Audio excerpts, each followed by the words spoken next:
If I just did everything on my own, I'd probably get things done quicker. Like no one else's schedule, no one else's mistakes, just me, just you. And it seems like a smart idea, right? But what if I told you that trying to succeed on your own might actually slow you down? And that cooperating with others could help you achieve much more. Today we're diving into something called Prisoner's Dilemma, a classic example that shows us why cooperation beats competition, how small groups of people working together can succeed in ways that individuals cannot. What's the prisoner's dilemma? Imagine this. Prisoner A and prisoner B have been arrested for committing a crime together. And they're both interrogated separately, and each prisoner has two choices: betray or stay silent. And staying silent means to cooperate with the other one. If both betray each other, so they each spend 3 months in the prison. If one betrays the other one, so the betrayer goes free, but the other prisoner has to spend 1 whole year in the prison. And if both cooperate and stay silent, so they each only spend 1 month in the prison. And now you might think, what is the best scenario? What would I do? It seems like the safest bet is to betray and hope that the other stays quiet, so you can go free and the other has to stay for 1 year in the prison.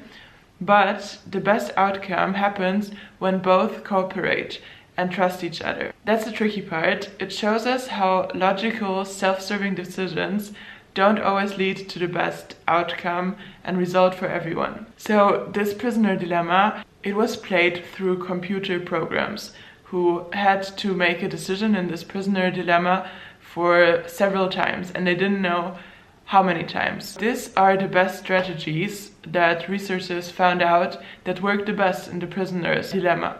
And the winning strategies are not based on selfishness or betrayal, but on qualities that make cooperation possible, like trust. So these are the 4 strategies that researchers found out to work. It's retaliating, so if someone betrays you, you also betray him. But if somebody cooperates, you also cooperate, and you don't start with the betrayal. Non-envious is the second strategy. This is about not worrying that your outcome or the outcome of your partner might be better than you. So it's not being envy on the outcome of the other one.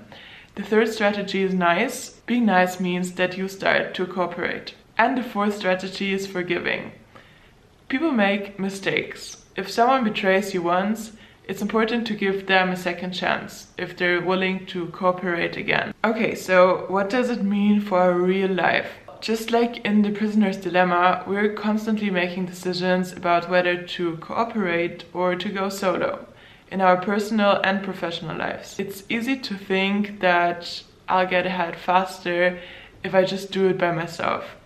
But in reality, small groups of cooperating people can achieve way more than the individual, because cooperation builds trust and relationships and long-term success. Like, the highlight is here on long-term. Just like in the prisoner's dilemma, working together benefits everybody in the long run. And while it might feel like working alone will make things simpler, what you gain from the support of other people, the ideas, the collaboration of a community, can push you further than you'd ever get by yourself. And I think this is what you hear by other people when they say like networking changed the game, and networking is super important rather than your, I don't know, personal skills or your qualities, because if you don't get the opportunities, you cannot use them. Some people, like including me sometimes, not all the time, but when I have to do a lot of work, then spending time with your friends and nurturing relationships can feel a bit like a waste of time, especially when like you're focused on a big project or on a goal. But there's the thing that time you spend building community and working together, it's not a waste at all. It might seem maybe in this moment because you have no time to work on your work or project, but it's an investment in your future success, and not only success, in your well-being. People got pretty lonely in the Western cultures.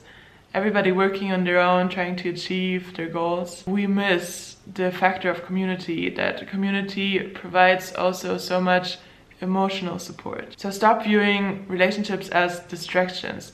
Whether it's your friends, family, or co-workers, nurturing those connections will pay you off in ways that you might not expect. Also look for ways to cooperate and not only compete with people. So just like the prisoner's dilemma, life isn't always about making the most logical, self-serving decision. Sometimes the best thing you can do is to cooperate and trust the people around you. In a world where everybody is trying to get ahead of others, the small group of people who help each other end up achieving the most.